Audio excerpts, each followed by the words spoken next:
नमस्कार दोस्तों, स्वागत है आपका जी के लाइव पाठशाला में। UP triple S C PET के लिए हम लोग रोजगार विथ अंकित पब्लिकेशन की न्यू प्रैक्टिस सेट सॉल्व कर रहे थे, जो कि 2022 में लॉन्च हुई है और एग्जाम से कुछ ही दिन पहले लॉन्च हुई है।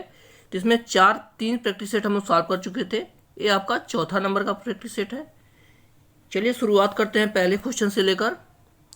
देखते हैं, पहला क्वेश्चन दिया गया है 1775 से 1782 के प्रथम आंग्ल मराठा युद्ध का निम्नलिखित में से कौन सा परिणाम था।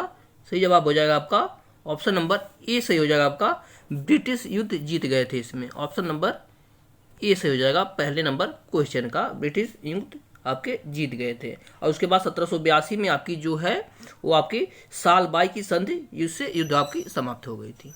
आगे देखते हैं, 18वीं सदी में भारत में लड़े गए युद्धों का निम्नलिखित में से सही कालक्रम कौन सा है। दूसरा क्वेश्चन है, तो सही जवाब बनता है आपका पहले अंबर का युद्ध हुआ था, फिर प्लासी, फिर आपका वांडीवास, फिर बक्सर का युद्ध हुआ था। इस तरह से आपका तीनों हुआ था। ऑप्शन नंबर बी सही हो जाएगा आपका दूसरे नंबर क्वेश्चन का सही जवाब। आपका जो अंबर का युद्ध हुआ था 1749 में हुआ था। उसके बाद प्लासी का युद्ध 1757 में हुआ था। उसके बाद बांडीवास हो गया जो कि 1760 में हुआ था, अंग्रेजों और फ्रांसीसियों के मध्य हुआ था। और उसके बाद बक्सर का युद्ध आ जाता है 1764 में हुआ था, जिसमें मीर कासिम और नवाब मिलकर के युद्ध हुआ था। आगे देखते हैं, तीसरा क्वेश्चन, मोहनजोदड़ो का स्थानीय नाम क्या है। तीसरा नंबर क्वेश्चन है, तो सही जवाब हो जाता है आपका ऑप्शन नंबर जी, मृतकों का टीला। मृतकों का टीला मोहनजोदड़ो का शाब्दिक अर्थ भी यही होता है आपका तीसरे नंबर क्वेश्चन का जवाब। आगे देखते हैं, भारत के राज्य चिन्ह में प्रयुक्त होने वाले शब्द सत्यमेव जयते किस उपनिषद से लिया गया है। तो सही जवाब हो जाता है चौथे का ऑप्शन नंबर ए, मुंडको उपनिषद से लिया गया। आपका ऑप्शन ए सही हो जाएगा चौथे नंबर क्वेश्चन का। लगते हैं, वास्को डिगामा कहाँ का रहने वाला था। तो यह है आपका सही जवाब बनता है आपका पुर्तगाल का निवासी था। अभी पुर्तगाल का निवासी था वास्को डिगामा। कब भारत आया था? 1498 में आया था आपके वास्को डिगामा, केरल के तालीकोट पर, कलिकट जो है केरल का, वहाँ पर आया था। आगे देखते हैं, दूसरा और पहला सूची सुमेलित करना है। संस्था और उसके संस्थापक दिए गए हैं। तो छठवें नंबर क्वेश्चन देखते हैं, तो सही जवाब हो जाता है आपका जो है अखिल भारतीय अस्पृश्यता निवारक जो है वह कौन संस्थापक थे इसके महात्मा गांधी जी थे। पहले का पहले से मिला देंगे। जो संघ बना था आपका 1932 में। दूसरा आपका दलित वर्ग मिशन समाज 1906 में बना था, ये आपके BR सिंधे थे। दूसरे का दूसरा हो जाएगा। आगे जाएगा, बहुजन समाज दल जो कि 1910 में बना था, इसके संस्थापक कौन थे? तो मुकुंदराव पाटिल थे। तो तीसरे का तीसरा से मिला देंगे। फिर दलित वर्ग कल्याण संस्थान जो कि 1924 में बना था, इसे आपके BR अम्बेडकर जी बनाए थे। तो चारों के चारों आपके सीधे सीधे मिले हुए हैं। तो सही जवाब हो जाएगा आपका ऑप्शन नंबर ए सही हो जाएगा। ऑप्शन माफ कीजिएगा, ऑप्शन ए सही हो जाएगा। यहाँ से आते हैं सातवें क्वेश्चन पर। दिया गया है, निम्नलिखित में से किस अधिनियम के तहत बिना मुकदमा और दोष सिद्ध के ही विधि न्याय के ने किसी भी व्यक्ति को कैद करने का प्राधिकार सरकार को दिया। तो कौन से नियम में दिया गया था? सही जवाब हो जाएगा आपका वर्ष 1919 में रॉलेट एक्ट के तहत यही आपका कानून पारित हुआ था। ऑप्शन नंबर ए सही हो जाएगा सातवें नंबर क्वेश्चन का सही जवाब। आते हैं अगले क्वेश्चन पर। क्वेश्चन नंबर कहाँ गया आपका? 8वां देखते हैं। क्वेश्चन दिया गया, भारत में पहला समाचार पत्र किसने शुरू किया था। तो सही जवाब बन जाता आपका जेम्स हक्की ने शुरू किया था। आपका ऑप्शन नंबर डी सही हो जाएगा 8वें नंबर क्वेश्चन का, जेम्स हक्की ने किया था। 8वें नंबर क्वेश्चन का माफ कीजिएगा, 8वें नंबर क्वेश्चन का ऑप्शन नंबर डी सही हो जाएगा आपका, जेम्स हक्की ने किया था। आगे देखते हैं 9वें नंबर का क्वेश्चन देखते हैं। दिया गया आपका स्तंभ फर्स्ट और सेकंड से सुमेलित करना है। 9वां क्वेश्चन है, तो आपका पुस्तक और लेखक संबंधित है। दिया गया आपका history of the freedom movement in India, इसके लेखक कौन है? तो उसके लेखक आपके ताराचंद्र जी हैं। पहले का पहले से मिला देंगे। उसके बाद दिया है आपका history of the freedom movement in Bihar, इसके लेखक जो हैं आपके ये के दत्ता जी हैं। दूसरे का आपका चौथे से मिलाएंगे। फिर क्या है आपका प्रोटेस्ट ऑफ जीसस, इसके लेखक आपके कौन हैं? तीसरे का आपका दूसरे से मिला देंगे। तीसरे का तीसरे से मिला देंगे, आपके राजा राम मोहन राय जी हैं। तीसरे का तीसरा। और चौथा हो गया आपका आवर इंडियन मुसलमान, इसके लेखक डब्ल्यू डब्ल्यू हंटर जी हैं आपके। तो चौथे से मिला देंगे आपके। इस तरह से आपका सही जवाब बन जाता है ऑप्शन नंबर ए सही हो जाएगा, इसका ऑप्शन ए सही हो जाता है। देखते हैं अगला क्वेश्चन, 10वां नंबर क्वेश्चन, भारत छोड़ो का नारा किसने दिया था? तो सही जवाब बन जाता है आपका भारत छोड़ो का नारा, सही जवाब हो जाता है आपका ऑप्शन नंबर। तो यहाँ से आपका सही जवाब बनता है आपका ऑप्शन नंबर सी, यूसुफ मेहर अली ने दिया था भारत छोड़ो का नारा, ऑप्शन नंबर सी सही हो जाएगा। चौथा 11वां क्वेश्चन देखते हैं, संसार की छत किसे कहा जाता है? रूफ ऑफ वर्ल्ड किसे कहते हैं? तो सही जवाब बनता है पामीर के पठार को आपका संसार की छत कहते हैं, ऑप्शन नंबर सी सही हो जाएगा। देखते हैं अगला क्वेश्चन, भारत का सुदूर पश्चिमी बिंदु कौन सा है? तो सही जवाब बनता है आपका ऑप्शन नंबर डी बनता है आपका 68.7 पूर्व जो है गुजरात में जो स्थित है आपका पश्चिमी बिंदु, आपका ऑप्शन नंबर डी सही हो जाएगा। आगे देखते हैं, अरावली श्रेणियां किस राज्य में स्थित है? 13वें नंबर का क्वेश्चन है, सही जवाब बनता है आपका राजस्थान में स्थित है, ऑप्शन ए सही हो जाएगा। 13वें का राजस्थान में स्थित है अरावली श्रेणियां आपकी। और अरावली का सर्वोच्च पर्वत शिखर जो है वो आपका गुरु शिखर है आपके, ऑप्शन नंबर ए सही हो जाएगा 13वें का। आगे देखते हैं, सुमिलित नहीं है कौन सा है बताना है आपको, सही जवाब हो जाएगा ऑप्शन नंबर सी सही हो जाएगा। 14वें का जो शिव समुद्र है वह आपका केरल में राज्य में नहीं है, शिव समुद्र परियोजना जो है केरल राज्य सा नहीं है, तो ऑप्शन नंबर सी सही हो जाएगा आपका option number C 14 number question का। आगे देखते हैं, जो शिव समुद्र जल विद्युत परियोजना है वो आपकी कावेरी नदी पर है जो कि कर्नाटक में स्थित है। आगे देखते हैं, भारत में प्रथम न्यूक्लियर ऊर्जा स्टेशन कहाँ स्थापित हुआ है? सही जवाब हो जाएगा 15 नंबर क्वेश्चन का, सही जवाब हो जाएगा आपका ऑप्शन नंबर डी सही हो जाएगा। यहाँ से देखते हैं ऑप्शन नंबर डी तारापुर में, 16 नंबर क्वेश्चन का सही जवाब 15 नंबर क्वेश्चन का ऑप्शन नंबर डी हो जाएगा आपका तारापुर में। देखते हैं 16वां क्वेश्चन, सही जवाब सही सुमेलित करना है 16वें का, तो बन जाता है आपका यहाँ से दिया गया है योजना और उसके कार्यान्वयन दिया गया है। तो प्रथम योजना जो था उसमें कौन सा कार्यक्रम चलाया गया था आपका? उसमें चलाया गया था आपका प्रथम पंचवर्षीय योजना में 1951 से 1956 में, तो उसमें सामुदायिक विकास चलाया गया था। तो पहले का दूसरे से मिलाएंगे आपका, पहले का दूसरे से मिलाएंगे। उसके बाद द्वितीय पंचवर्षीय योजना की बात की जाए तो इसमें आपका तीव्र औद्योगिक विकास चलाया गया था, तो दूसरे का आपका बी का मिल जाएगा आपका पहले से। तीसरी पंचवर्षीय योजना की बात किया जाए तो वहाँ आधारभूत उद्योगों का प्रकाश की बात की गई थी, आधारभूत उद्योगों के प्रसार की बात की गई थी, तो तीसरा मिला देंगे। चौथी पंचवर्षीय योजना की बात की जाए तो वहाँ स्वावलंबन की बात की गई थी, तो यहाँ से आपका 5वीं से मिला देंगे। और आ जाता है आपकी जो पंचम पंचवर्षीय योजना है उसमें न्यूनतम आवश्यकता कार्यक्रम चलाया गया था, तो इस तरह से मिला देंगे। पहले का दूसरा से, दूसरे का पांचवा से, तो सही जवाब आपका बन जाता है। कौन सा सही जवाब बन जाएगा देखते हैं, क्वेश्चन नंबर कौन सा है 16वें का सही जवाब बन जाएगा आपका ऑप्शन नंबर डी बन जाएगा। यहाँ से देखेंगे ऑप्शन नंबर डी सही हो जाएगा। अगला क्वेश्चन देखते हैं 17 नंबर क्वेश्चन दिया गया आपका, निम्नलिखित में कौन मुक्त व्यापार का सबसे अच्छे परिभाषित करता है? तो इसका सही जवाब बन जाता है ऑप्शन नंबर बी, निर्यात और आयात पर कोई प्रतिबंध नहीं है आपका, ऑप्शन नंबर बी सही हो जाएगा 17 नंबर क्वेश्चन का। अगला देखते हैं, गोल्डन हैंडशेक स्कीम किससे संबंधित है? 18 नंबर क्वेश्चन है, तो इसका सही जवाब हो जाएगा आपका ऑप्शन नंबर डी, स्वैच्छिक सेवानिवृत्ति से है आपका, ऑप्शन नंबर डी सही हो जाएगा 18 नंबर क्वेश्चन का। आते हैं अगले क्वेश्चन पर, 19 नंबर क्वेश्चन देखते हैं, वर्ल्ड डेवलपमेंट रिपोर्ट किसका वार्षिक प्रकाशन है? यानी वर्ल्ड डेवलपमेंट रिपोर्ट कौन प्रकाशित करता है? तो इसका सही जवाब बन जाता है आपका IBRD करता है आपका, ऑप्शन नंबर ए सही हो जाएगा 9वें क्वेश्चन का।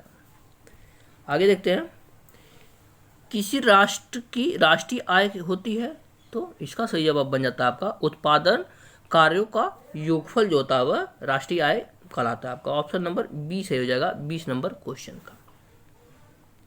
आगे देखते हैं, किस संवैधानिक संशोधन अधिनियम द्वारा संविधान में मूल कर्तव्यों को सम्मिलित किया गया था? सही जवाब हो जाता है आपका 42वां संविधान संशोधन, जिसे आप मिनी कॉन्स्टिट्यूशन बोलते हैं, इसके द्वारा आपका संविधान में मूल कर्तव्यों को जोड़ा गया था। किसकी सिफारिश पर जोड़ा गया था आप लोग कमेंट में बताइएगा। आगे देखते हैं, संसदीय प्रणाली वाली सरकार को अन्य किस नाम से जाना जाता है? तो इसका सही जवाब बन जाता है आपका संघीय सरकार के नाम से इसे जाना जाता है। आपका ऑप्शन नंबर सी सही है आपका, संघीय सरकार। देखते हैं अगला क्वेश्चन।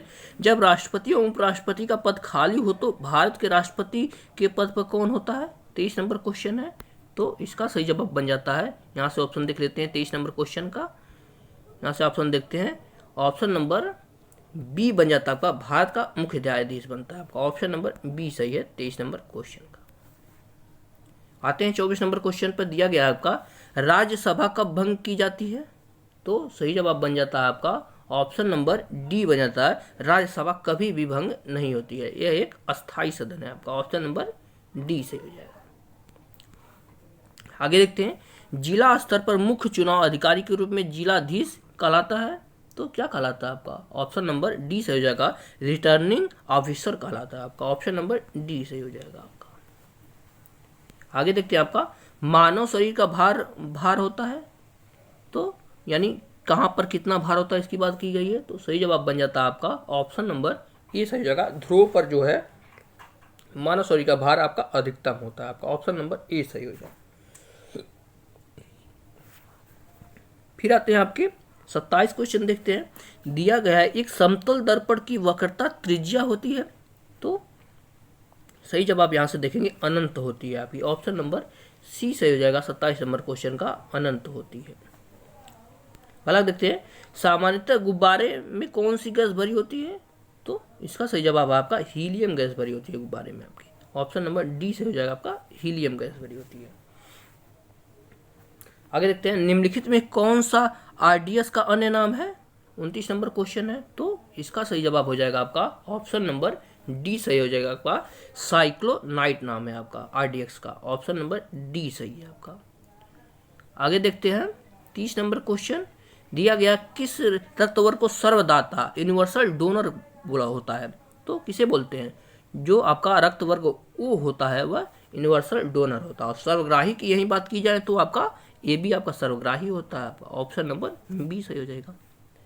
यहाँ से मैथ की शुरुआत होती है, मैथ को हम स्किप करेंगे। टेलीग्राम पे आपको मैथ के साथ इसका पीडीएफ मिलेगा, तो आप लोग टेलीग्राम पर आप लोग जरूर हमें ज्वाइन कीजिएगा। वीडियो को आप लोग लाइक करते रहिए, चैनल को सब्सक्राइब जरूर कीजिएगा। आगे देखते हैं 36 नंबर क्वेश्चन देखते हैं, संहार का संधि विच्छेद क्या है?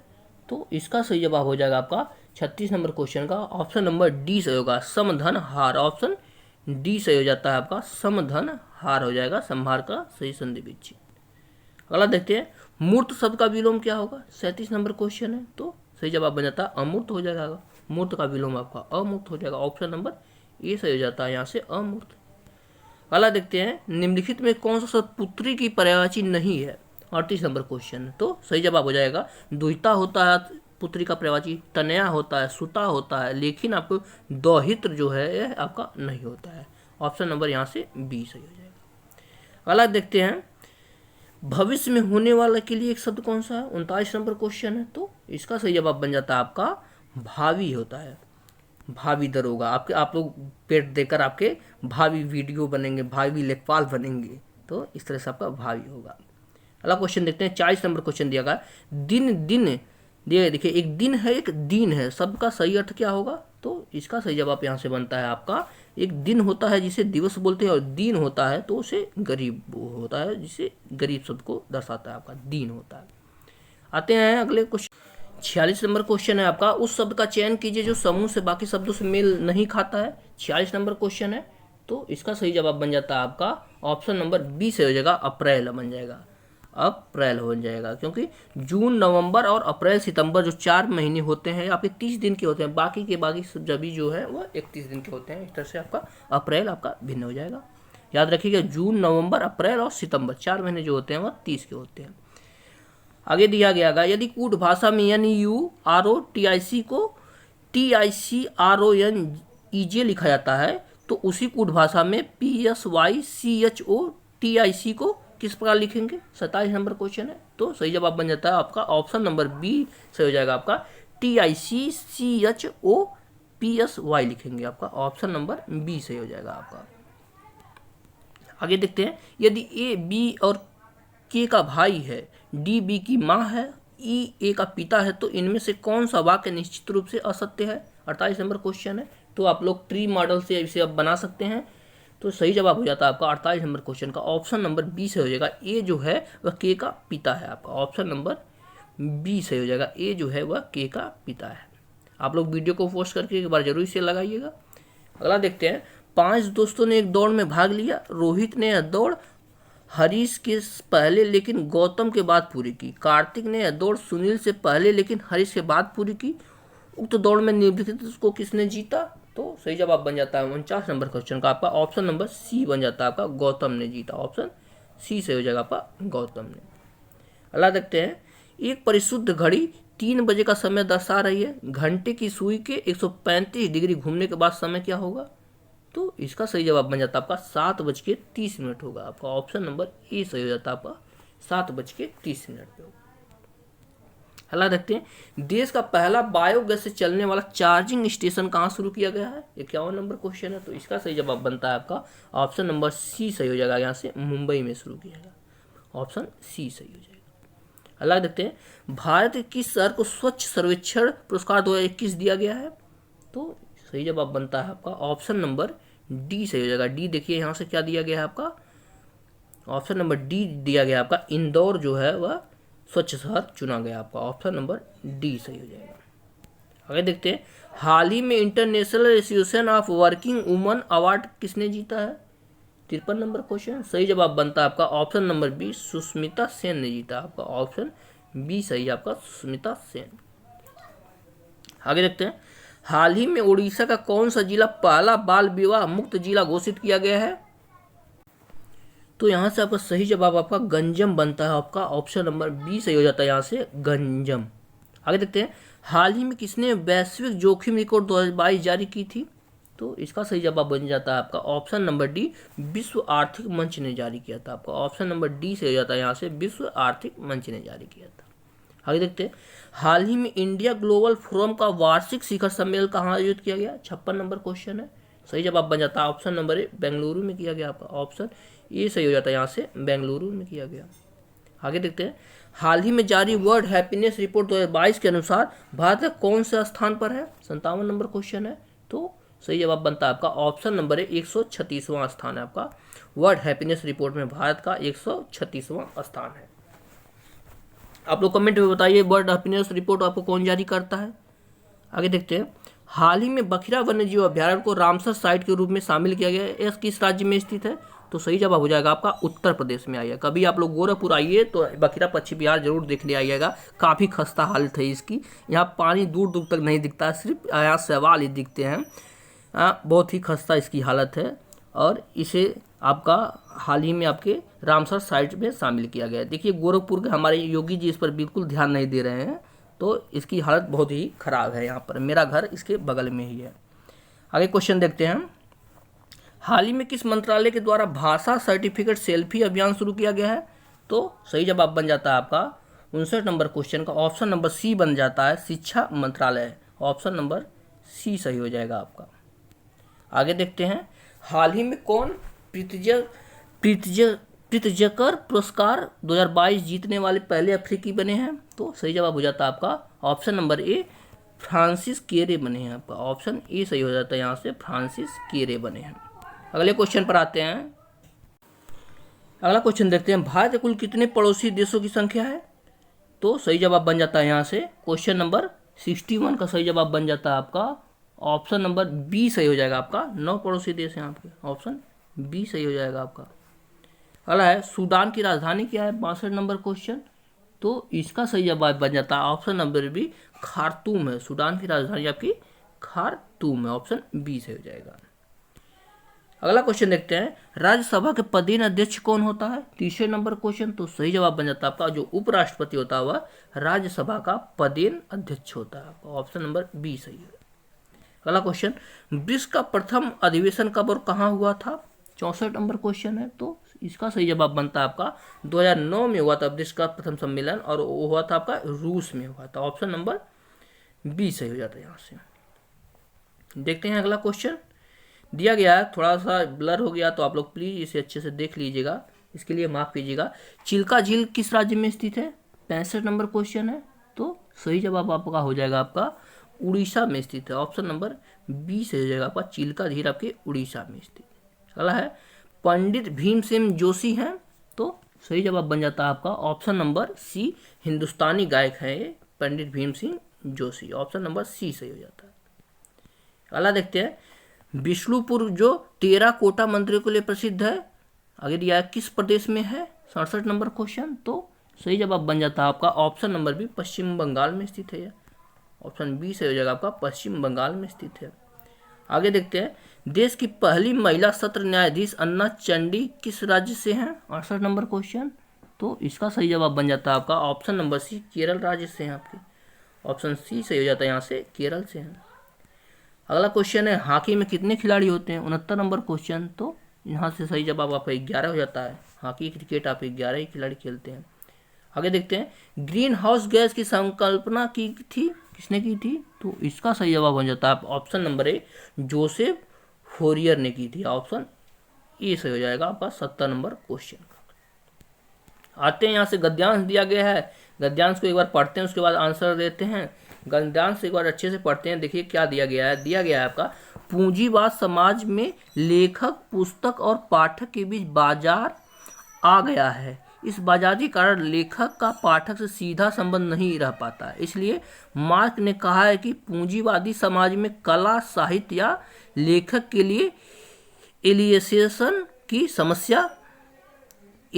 की समस्या सबसे बड़ी है। पुराने समाज में कला व कलाकार अपने समाज से पूरी तरह जुड़े थे। कला की रचना और सुरक्षा दोनों का दायित्व समाज का था। बाद में कला दरबार में आई, कला और कलाकार का क्षेत्र संकुचित हुआ। कह सकते हैं कि कला सामाजिक समाज में कला दरबार से निकलकर बाजार में आई। इसमें उसका अजनबीपन या एलियनेशन और बढ़ा। तो ये था आपका गद्यांश। इस पे क्वेश्चन कैसे बनते हैं देखते हैं। यहाँ से दिया गया आपका 71 नंबर क्वेश्चन थे, पूंजीवाद समाज में लेखक और पाठक के बीच क्या हुआ है, तो सही जवाब बन जाता है आपका ऑप्शन नंबर सी से हो जाएगा आपका, बाजार बढ़ गया आपका, बाजार हुआ आपका। ऑप्शन नंबर सी सही है 71 नंबर क्वेश्चन का। आगे देखते हैं 72 नंबर क्वेश्चन दिया गया, पुराने समाज में कला की सुरक्षा का दायित्व किसका था, 72 नंबर क्वेश्चन है। तो इसका सही जवाब बन जाता है आपका ऑप्शन नंबर डी सही हो जाएगा। यहाँ से समाज का संबंध है आपका, ऑप्शन डी सही हो जाएगा आपका, समाज का। आगे देखते हैं कला क्षेत्र का संकुचन का आशय क्या है, 73 नंबर क्वेश्चन। तो सही जवाब बन जाता है आपका ऑप्शन नंबर बी सही हो जाता है। देखते हैं बी क्या दिया गया आपका, ऑप्शन नंबर बी सही हो जाएगा, कला का दायरा सीमित हो गया है आपका। ऑप्शन नंबर बी सही है। माफ कीजिएगा थोड़ा पीडीएफ के लिए आप लोग हमें। अगला क्वेश्चन देखते हैं अजनबीपन का आशय क्या है।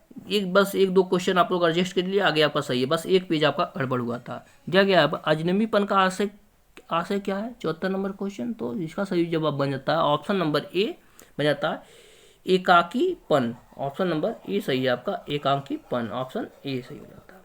आगे दिया गया गद्यांश का सर्वाधिक उपयुक्त शीर्षक क्या है, 75 नंबर क्वेश्चन। तो इसका सही जवाब बन जाता है आपका ऑप्शन नंबर ए सही हो जाएगा आपका, कला में पूंजीवाद। ऑप्शन ए सही हो जाता है आपका, कला में पूंजीवाद। ऑप्शन ए सही हो जाएगा। आगे देखते हैं गद्यांश दिया गया है, यहाँ से दूसरा नंबर गद्यांश देख लेते हैं। दिया गया है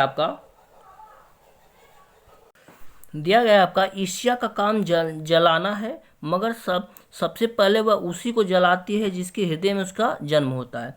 आप भी ऐसे बहुत से लोगों को जानते होंगे जो ईर्ष्या और द्वेष की साकार मूर्ति हैं, जो बराबर इस फिक्र में लगे रहते हैं कि कहाँ सुनने वाले मिले, कि अपने दिल का गुबार निकालने का मौका मिले। श्रोता मिलते ही उसका ग्रामोफोन बजने लगता। वे बड़े ही होशियारी के साथ एक एक कांड को ढंग से सुनाते हैं, मानो विश्व कल्याण को छोड़कर उनका और कोई ध्येय नहीं है होता। अगर जरा उनके अपने इतिहास को भी देखिए और समझने की कोशिश कीजिए। जब वे उन्होंने इस सुकर्म का आरंभ किया है, तब से वे अपने क्षेत्र में आगे बढ़ रहे हैं या पीछे हटे हैं। यह भी कि अगर वे निंदा भी करते समय और शक्ति का अपव्यय नहीं करते तो आज उनका स्थान होता। ये आपका ईर्ष्या से संबंधित क्वेश्चन था। उसके बाद उसमें क्वेश्चन दिया गया 76 नंबर क्वेश्चन से शुरुआत करते हैं। दिया गया आपका ईर्ष्या का काम क्या है, तो ईर्ष्या का काम आप लोग गद्यांश में पढ़े हैं कि जलाना है। आपका ऑप्शन नंबर सी सही हो जाएगा। आगे 77 नंबर क्वेश्चन देखते हैं, गद्यांश में प्रयुक्त ध्येय का अर्थ क्या है? तो सही जवाब हो जाता है आपका ऑप्शन नंबर ए सही हो जाएगा, आपका लक्ष्य है। ऑप्शन ए सही हो जाता है यहाँ से आपका लक्ष्य। आगे देखते हैं, गद्यांश में ईर्ष्यालु व्यक्तियों की क्या की गई है? 78 नंबर क्वेश्चन है, तो सही जवाब हो जाता है ऑप्शन नंबर बी, खिल्ली उड़ाई गई है। ऑप्शन बी सही हो जाएगा आपका, खिल्ली उड़ाई गई है। आगे देखते हैं, अपव्यय का अर्थ क्या अर्थ है? तो सही जवाब बन जाता है 79 number question, option number D से हो जाएगा, फिजूल कर से, फिजूल कर। और मितव्यय जो होता है वो कम खर्च होता है। 80 नंबर क्वेश्चन दिए देखते हैं, गद्यांश का उपयोग शीर्षक क्या होगा? 80 नंबर क्वेश्चन, तो सही जवाब हो जाता है आपका ऑप्शन नंबर ए सही हो जाएगा आपका, ईर्ष्या। ऑप्शन ए यहाँ से सही होता है आपका, ईर्ष्या। आगे देखते हैं, दिए गए ग्राफ पर आधारित प्रश्न देखिए। इसके बाद आपका ग्राफ जो दिया गया है उसे हम लोग स्किप करके चलेंगे यहाँ से, और आपका पीडीएफ में ग्राफ का आंसर भी आपको साथ साथ मिल जाएगा, तो आप लोग वहाँ से कर लीजिएगा। एक पेज आपका थोड़ा नहीं हो पाया तो उसके लिए आप क्षमा कीजिएगा। बाकी वीडियो को लाइक कीजिएगा, चैनल को सब्सक्राइब कीजिएगा। मिल लेंगे इसके बाद अगले नेक्स्ट लेक्चर में, और नेक्स्ट टॉपिक आज 2 से 3 दिनों में पूरा ये आपका खत्म कर दिया जाएगा।